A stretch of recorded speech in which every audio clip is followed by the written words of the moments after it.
महात्मा उपासक डॉक्टर सोहनराज तातेड़ पुनरुत्थान और आत्मविज्ञान के बाद अब ला रहे हैं सनातन सत्य, जैसी दृष्टि वैसी सृष्टि, कुदरत, कुदरती रचना एवं कुदरत के कानून से शाश्वत सुख की प्राप्ति। लॉग इन करें www.drsohanrajtated.com, YouTube channel doctor Sohanraj Tated, play store से डाउनलोड करें mobile app doctor Sohanraj Tated. ओम ह्रीं नमो अरहंताणम, ओम ह्रीं नमो सिद्धाणम, ओम ह्रीं नमो आयर्याणं, ओम ह्रीं नमो उवजायाणं, ओम ह्रीं नमो लोहे सवसावणं, ऐसो पंच नमो कारो सव पावपणासनो मंगलाणं च सवेसिं पडमं हवै मंगलं, पडमं हवै मंगलं। ओम नमो भगवते वासुदेवाय, ओम नमः शिवाय। जय सच्चिदानंद। भाई और बहनों, मातृशक्ति को नमन। आज का हमारा अति सुंदर विषय स्व पर का कल्याण कैसे करें। स्व मतलब खुद का, पर मतलब दूसरे का, दोनों का हम कल्याण यानी भला, दूसरे का भला कैसे कर सकते हैं, वो हमारा आज का विषय है। तो पहले हम पर कल्याण की बात करते हैं कि दूसरे का भला करने का अर्थ क्या है। भला कई तरह का होता है। जो लोग अभावग्रस्त होते हैं, जिनको की रोटी, कपड़ा, मकान, शिक्षा, चिकित्सा की सुविधाओं का अभाव रहता है, उन लोगों को हम आर्थिक सहयोग करके उनकी जो आवश्यकता है वो पूर्ति करके हम उसका भला कर सकते हैं। ये तो हो गई हमारी जो है धन की सेवा। कई जगह संस्थाएं होती है, वहां एक्सपर्ट लोगों की आवश्यकता होती है। हमारे पास में एक्सपर्टाइजेशन है, शिक्षा का है, या कोई हुनर है, या संगीत है, या जो है अकाउंट्स में हम एक्सपर्ट हैं, या कोर्ट के एक्सपर्ट लॉयर है। तो संस्थाओं को इन चीजों की आवश्यकता होती है, तो हम बिना फीस लिए निस्वार्थ भाव से तन की सेवा देवें तो वो तन की सेवा कहलाती है। और उसके अलावा एक मन की सेवा भी होती है कि हमारे पास समय भी नहीं है, पैसा भी नहीं है, रोजमर्रा के काम करते हैं, उसी से ही हमारे परिवार का भरण पोषण हो पाता है। तो ऐसी स्थिति में अगर हम चिंतनशील हैं, बुद्धिमान हैं, तो ऐसे लोग जो कि सोसाइटी की सेवा करते हैं निस्वार्थ भाव से, उन लोगों की जो है हम प्रोत्साहन दें, उनको उनका सम्मान करें और उनको लोगों के सामने हाईलाइट करें। जब ऐसे लोगों को सम्मानित किया जाता है तो वो लोग और ज्यादा बेटर काम करते हैं, और ज्यादा सेवा करते हैं। ये मानव प्रकृति है कि इंसान सम्मान का भूखा है। हर पशु पक्षी क्या, इंसान क्या, जीवित प्राणी सम्मान चाहता है। तो इंसान तो पूर्ण विकसित है, उसको अगर सम्मान दिया जाता है तो निश्चित तौर से वो अच्छा भलाई का कार्य करता है। ऐसा कहा जाता है कि कोई बड़ा व्यक्ति अदने से अदने व्यक्ति के कंधे पर हाथ रखता है तो वो दौड़ने लग जाता है। यानी कि अगर किसी व्यक्ति को बड़े व्यक्ति के द्वारा प्रोत्साहित किया जाता है, सम्मानित किया जाता है, तो वह व्यक्ति और अच्छी तरह से समाज सेवा का कार्य करता है। तो ये तीन तरह की हमारी सेवा, तन की सेवा, मन की सेवा और धन की सेवा, इनके सहारे हम पर कल्याण कर सकते हैं। देखिए, मात्र अभाव को मिटाना तो एक पार्ट है, लेकिन व्यक्ति की समझ को अच्छा करना, व्यक्ति को ज्ञान देना, यानी व्यक्ति को ऐसे रास्ते पर ले आना कि वह स्वनिर्भर हो जावे, आत्मनिर्भर हो जावे और उसकी सोच है वो पॉजिटिव हो जावे, वो दुख में से ही सुख निकालने की कला जानने लग जावे, वह संतोषी बन जावे, उसका दृष्टिकोण सही हो जावे, उसकी रॉन्ग बिलीफ समाप्त होकर के उसकी राइट बिलीफ हो जावे, तो ये कार्य भी होता है। यह कार्य हमारा सनातन सत्य कार्यक्रम करता है। सनातन सत्य ये जो हमारा है, ये जो है वो आत्मविज्ञान मोक्ष मार्ग पर, अध्यात्म विज्ञान मोक्ष मार्ग पर आधारित है। और कुदरती रचना, कुदरत का कानून जो है, इसका मुख्य आधार है, इसका मुख्य जो है कहना चाहिए आधार बिंदु है। और उसके अलावा हमारे सनातन सत्य कार्यक्रम के अंदर सनातन क्या है? दुनिया में केवल एक आत्मा ही सनातन और स्थायी है, बाकी समस्त संसार विनाशशील है और वह अवस्थाओं से जुड़ा हुआ है। अवस्था का अर्थ ही है कि वो आकर के जाने वाली होती है, वो टेम्परेरी होती है, वो जड़ होती है और नाशवान होती है। लेकिन जो सनातन होता है वो सिद्धांत के ऊपर आधारित रहता है, वो कभी नहीं बदलता।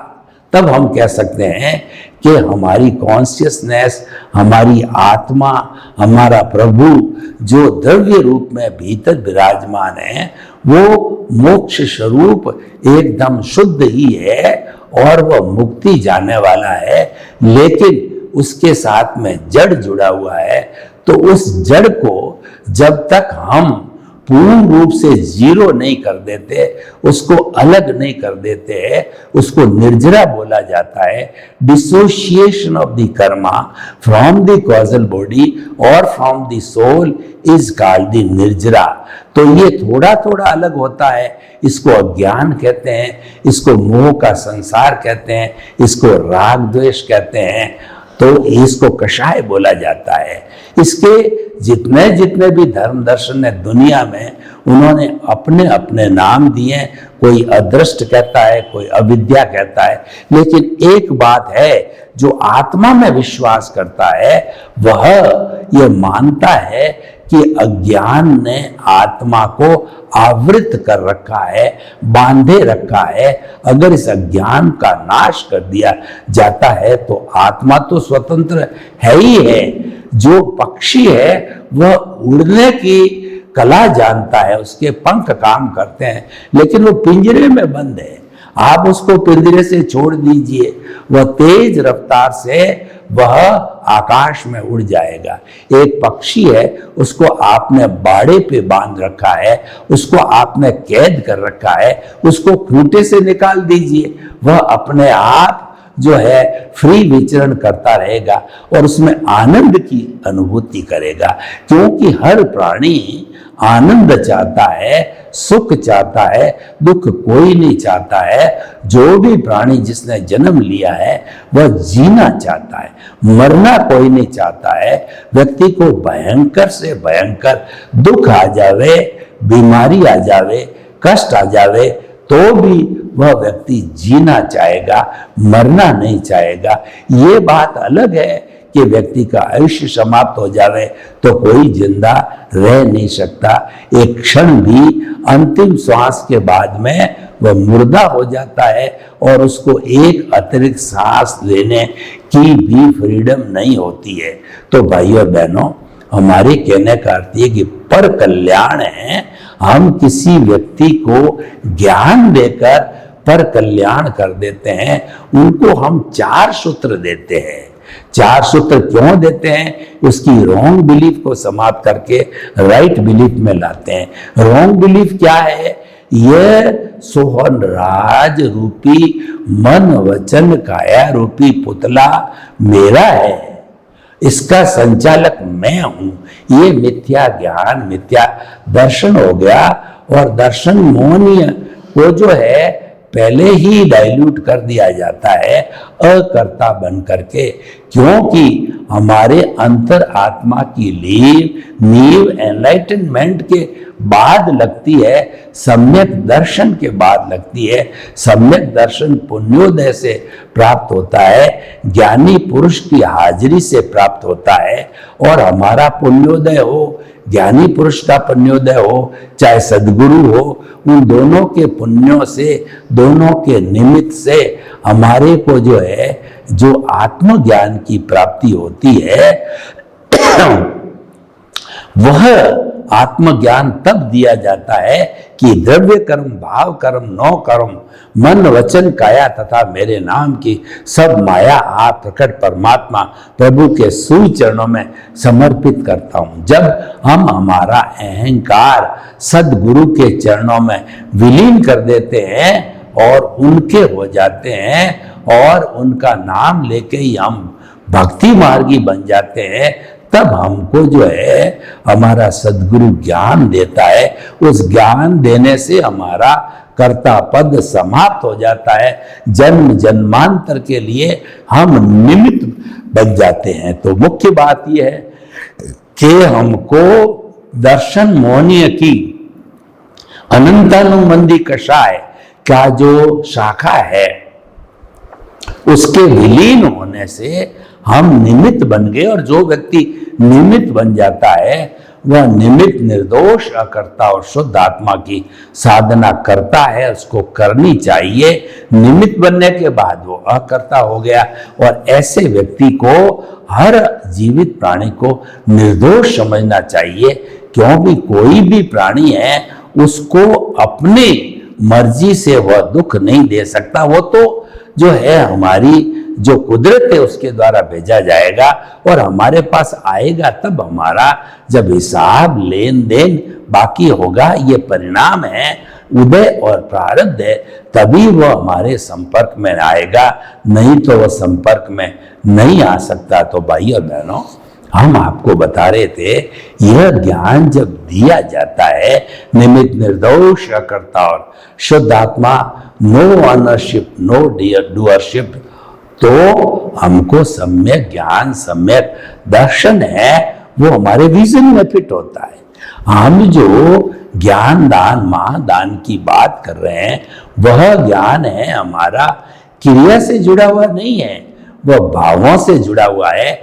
और भाव हमारे विजन में रहते हैं, क्योंकि भाव सत्ता है, हमारे प्रभु की सत्ता है। भाव प्रभु से निकलता है और जब ज्ञान हो जाता है तो हमारी आत्मा में से एक प्रज्ञा रूपी जो है भाव सत्ता अलग हो जाती है और वह जो है कमांड करती है, मॉनिटरिंग करती है कि कभी भी ऐसा ज्ञान लिया हुआ व्यक्ति फिसल जाए, यानी जो उदय चल रहा है उससे प्रभावित हो जावे, उसके साथ में जुड़ जावे, उसके साथ तन्मयाकार हो जावे, उसके साथ एकाकार हो जावे, तब उसको अलग करना। क्योंकि प्रज्ञा का काम यह है कि प्रकृति और पुरुष को अलग रखना। सबसे बड़ी साधना जीवन में है प्रकृति पुरुष को अलग रखना, या हमारे मन वचन काया से जो भी जो है जन्म से मृत्यु तक प्रतिक्षण जो भी उदय प्रारब्ध होता है उसको कुदरती रचना मानना, ये सबसे बड़ी साधना है। और इसको हम सम्यक तप कहते हैं। जो जो सम्यक तप निखार लाता है और हमारे विजन के अंदर सम्यक ज्ञान, सम्यक दर्शन और no doership, no ownership fit होती है, और हम जो है सम्यक तप करते रहते हैं, तो सम्यक ज्ञान, सम्यक दर्शन, सम्यक तप, इन त्रिवेणी की सहायता से हमें सम्यक चारित्र की प्राप्ति होती है।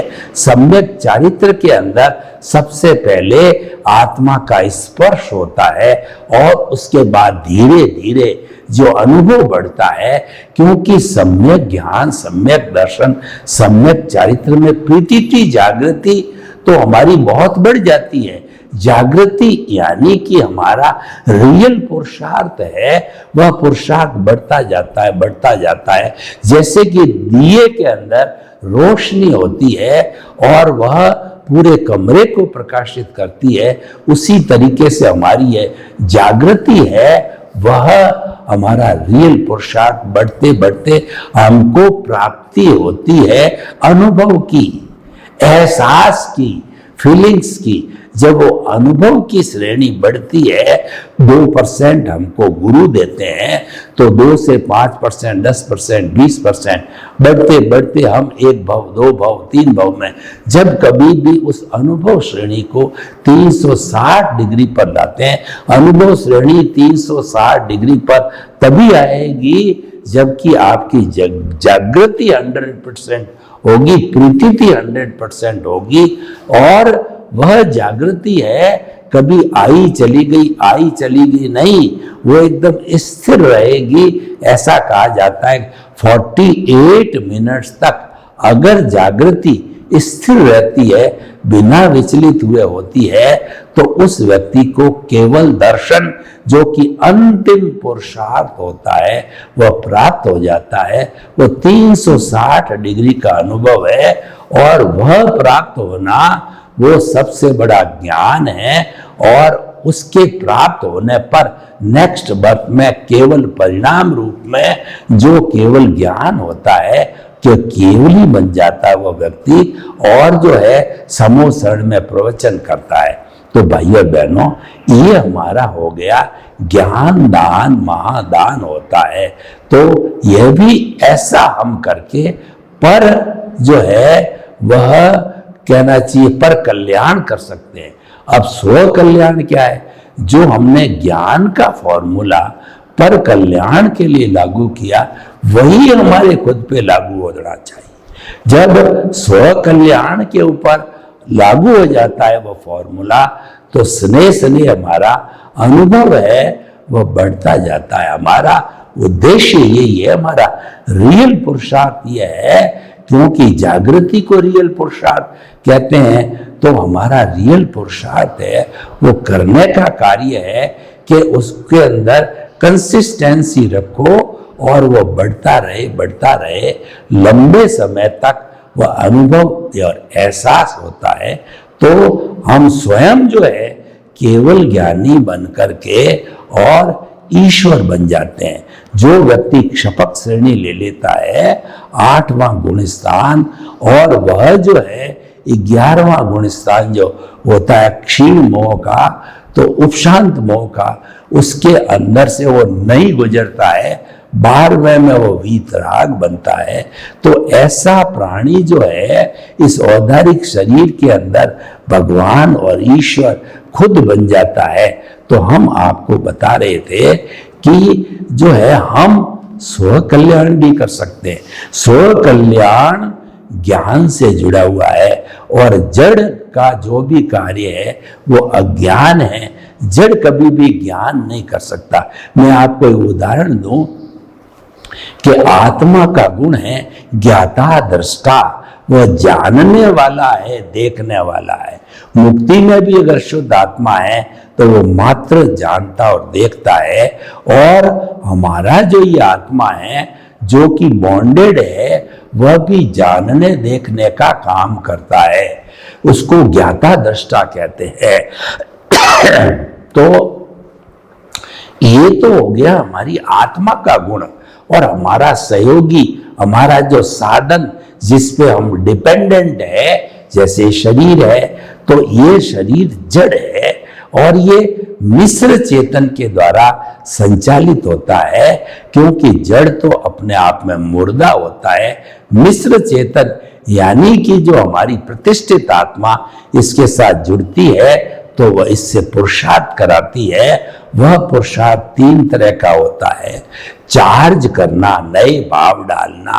दूसरा है डिस्चार्ज, मैकेनिकल मोड से उदय प्रारब्ध के तहत भुगतान कराना हिसाब के अनुसार।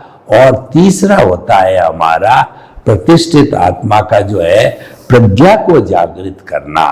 प्रज्ञा को जागृत करना मतलब प्रज्ञा मोक्ष की प्रतिनिधि है, मुक्ति की ओर जाना, भीतर की ओर जाना, प्रभु के साम्राज्य में जाना, प्रभु की पहचान करना, प्रभु से जो है वार्तालाप करना, यानी हमारे बीच में कोई वाया मीडिया नहीं होना चाहिए। मेरा प्रभु भीतर है, मैं बोल रहा हूं तो प्रभु से बात करूं, उनको रिझाऊं, उनको जो है अपना संकल्प दोहराऊं कि मैं आपको जल्दी से जल्दी मुक्ति में भेजूंगा, उनसे सहयोग मांगना, उनसे आशीर्वाद मांगना, ये सारा काम जो है हम आत्मा से वार्तालाप करके आत्मा के गुणों की भजना करते हैं, आत्मा के स्वरूप को जानते हैं कि ये अनंत ज्ञान, अनंत दर्शन, अनंत शक्ति, अनंत सुख का धाम है। यह प्रभु से वार्तालाप करके, संपर्क करके उसके गुणों को हम जान सकते हैं और धारण कर सकते हैं। तो प्रभु के गुणों को धारण करते हैं, प्रभु का हरि अनंत, हरि कथा अनंत, इस हरि की कथा करते हैं। मात्र एक ही काम करना जीवन के अंदर कि हरि की कथा करो, और बाकी हम कहते हैं कि हमारे बाल है, बच्चे है, परिवार है, माता है, पिता है, राष्ट्र है, राज्य है और समाज है, अतिथि देवो भव है। तो ये तो सारा जो है आपका उदय प्रारब्ध है, ये तो मैकेनिकल मोड है, ये अपने आप कुदरत की जिम्मेवारी के द्वारा उदय होता रहेगा, प्रारब्ध होता रहेगा और चलता रहेगा, क्योंकि तो हिसाब है, ये तो परिणाम है, ये तो डेबिट है, क्रेडिट है, ये तो लेना और देना है, ये जड़ की प्रकृति है। इसको चेतन से कोई लेना देना नहीं, मुक्ति से कुछ लेना देना नहीं। यह बात जरूरी है कि निश्चय की जो है शुद्धि बिना, जो है व्यवहार की शुद्धि बिना निश्चय की शुद्धि नहीं होती है। यानी शाश्वत सुख को प्राप्त करना है तो हमारा सारा हिसाब क्लियर करना पड़ेगा।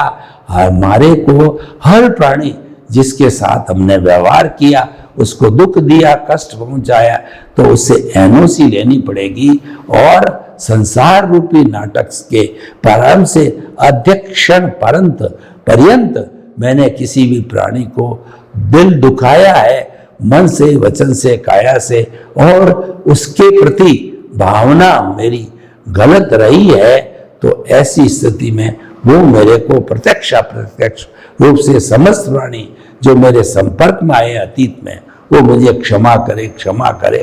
तो ये प्रतिक्रमण करते हैं तो एनओसी मिलती है। जब सबकी एनओसी मिल जाती है तब परमानेंट नींव लगती है, मुक्ति की कहिए, मोक्ष की कहिए, शाश्वत सुख की कहिए। तो हमारा विषय है स्व और पर का कल्याण कैसे करें। तो हमने पर कल्याण को परोपकार और उसको सम्यक ज्ञान देने की दृष्टि से जोड़ा, और स्व कल्याण है वह तो भीतर के जगत का है, तो उसके अंदर कोई वाया मीडिया नहीं है।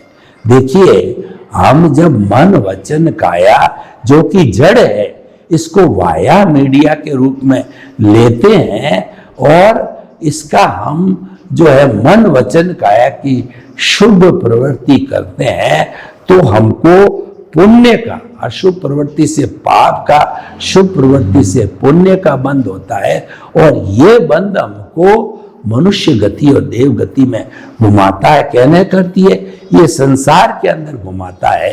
एक बार अगर देव गति में जन्म ले लिया तो मिनिमम 10,000 साल और अधिकतम 33 सागरोपम, जिसकी गिनती करना बहुत मुश्किल है। तो वह जो है वो हमारा कहना चाहिए कि भाव मिलता है, लेकिन वह क्यों मिलता है कि हमने वाया मीडिया मन वचन काया को के माध्यम रखा। हम वो माध्यम नहीं रखते हैं, हम तो अपनी बात अपने से, यानी मैं ही बात करने वाला, मेरे से बात करने वाला, नो वाया मीडिया।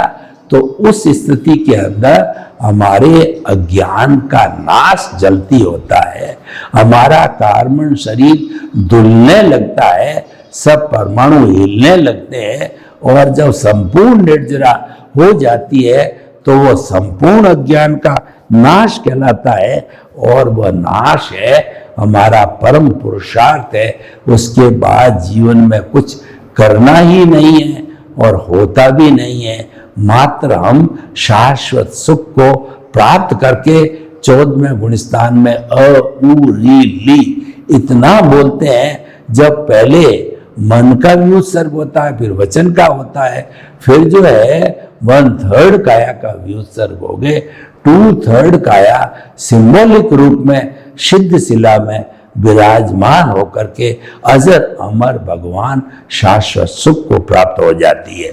तो भाइयों बहनों, हमने बड़ा गहराई में जाकर के ये चिंतन किया कि स्वयं का कल्याण कैसे करें और पर का कल्याण कैसे करें, क्योंकि हम मानव हैं और मानव समाज में जीता है। मनुष्य एक सामाजिक प्राणी है। समाज के बिना वह हिमालय की गोद में जाए तो भी अकेला नहीं रह सकता है, क्योंकि उसको रोटी, कपड़ा, शेल्टर आदि सब सुविधाओं की आवश्यकता होती है, वो समाज से मिलती है। तो हम ये कहना चाहते हैं कि हम जो है समाज में रहते रहते हम इस शरीर के कर्मों का भुगतान करते करते अगर हमारा संपर्क हमारे सही रहे तो हम निश्चित ही जो है वो सिद्धत्व को प्राप्त कर सकते हैं, शाश्वत सुख को प्राप्त करते हैं। तो हमारा जो ये अध्यात्म विज्ञान है या सनातन सत्य है, यह हमारे सिद्धांत पर आधारित है और सिद्धांत पर आधारित होने के कारण है ये हमें शाश्वत सुख दिलाता है। सर्वे भवन्तु सुखिनः, सर्वे सन्तु निरामया। लोक के सब जीवों को सुख मिले, शांति मिले, आनंद मिले, प्रेम मिले, सौहार्द मिले, मुक्ति मिले और सब भाई भाई की तरह रह करके और हम आनंद को प्राप्त हों। आपके प्रति मंगल भावना। ओम शांति। महात्मा उपासक डॉक्टर सोहनराज तातेड़ पुनरुत्थान और आत्मविज्ञान के बाद अब ला रहे हैं सनातन सत्य, जैसी दृष्टि वैसी सृष्टि, कुदरत, कुदरती रचना एवं कुदरत के कानून से शाश्वत सुख की प्राप्ति। लॉग इन करें www.drsohanrajtated.com। YouTube channel doctor Sohanraj Tated, play store से डाउनलोड करें mobile app doctor Sohanraj Tated.